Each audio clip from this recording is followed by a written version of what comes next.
object detection, instant segmentation, post estimation, RNA bounding boxes, all these tasks you can do with the Ultralytics YOLO model by just swapping out a single line of code and swapping out the model. So you can run all these different tasks here. I'm going to show you how we can do it. So let's just jump straight into it.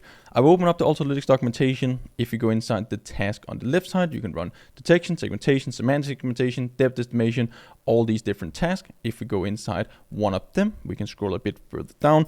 All the models, the base models, are supported out of the box. We have all these variations where you can see the different metrics, how fast they're running, what the accuracy of them, and this is all we need. You can also train your own model. We have full videos covering how you can get a data set, train your model, export it, and use it for building your own application and projects.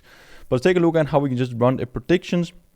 You can use the CLI. You can also just use the Python script here. So I'm going to grab an example, go inside my code editor. I'm just going to paste it in. Make sure you have pip installed Ultralytics. If you run into any problems, make sure that you have just upgraded it. So now we have Ultralytics installed. We just need to go in and grab a model. We're going to go with the nano version. You can just specify the path to your own custom model here, and you're good to go. In here, we can just specify a 0. So for source, we can specify a 0, and that's going to run on our webcam. We can save the output results. We can also show it while it's running. So we can set show equal to true and save equal to true. All the different parameters and arguments can be seen in here. This is the optimized framework results. We can go inside our mode, predict. And for every single mode, we have all these different arguments that you can pass into it. So that could be confidence score, image resolution, all these things, and it's just going to automatically detect it. So let's just run now. I have this Python script called task.py.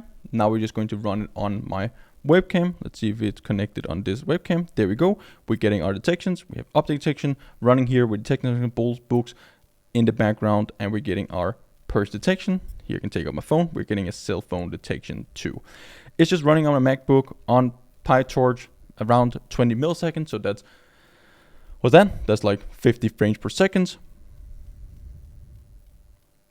which is more than real time. This is how we can run object detection. You can swap it out here. You can just write -sec, and we're going to run object segmentation instead, where we get the bounding boxes. We also get our instant segmentation mask. So now for every single object, we're getting a mask defining every single pixel that is classified as that task. This is pretty cool. And again, this is how easy it is to swap out all the different tasks that we have. So we can also do sem. That's going to run object segmentation. So every single pixel in the full frame is going to be classified into a specific category. We can see here there's not so much texture in the background, but it gets me here in the foreground. You can always see how fast these models are running. So this is around 30 frames per second.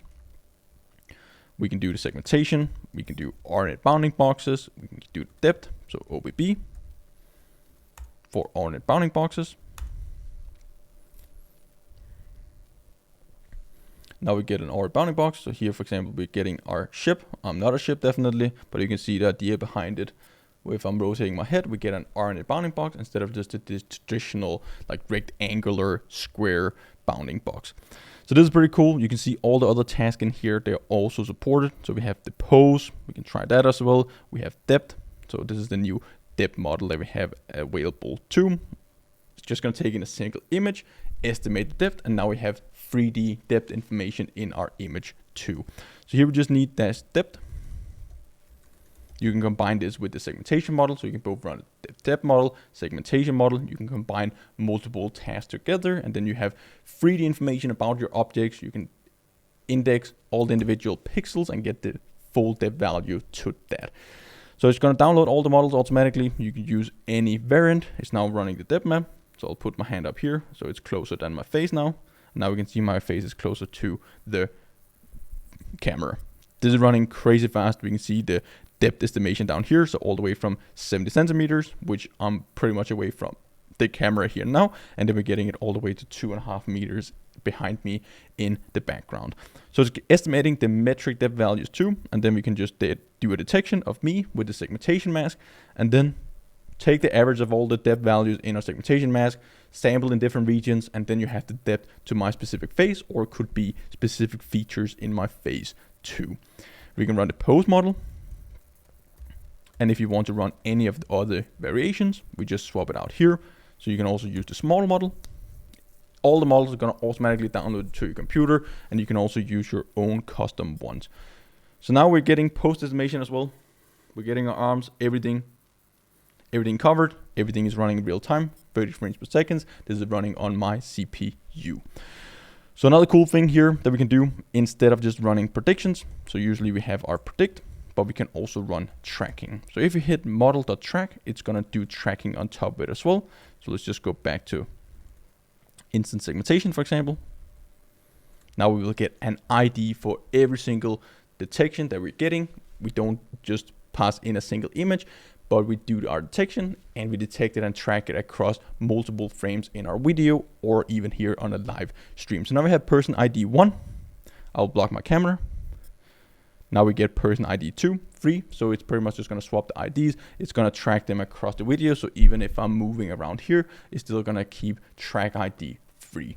This is very, very cool for a ton of computer vision applications. All the tasks that is needed in computer vision space now is now covered and supported by the Ultralytics models. All of them can be exported. It's the best models, it's the fastest models out there. They can run on hardware, edge hardware, they can run on mobile phones, and most important of all, it's all running in just a single line of code. Go ahead and check it out. Everything is available down in the description. It's just a few lines of code. There's no excuses not to test out. Hope to see you guys in one of the upcoming videos. Until then, happy building.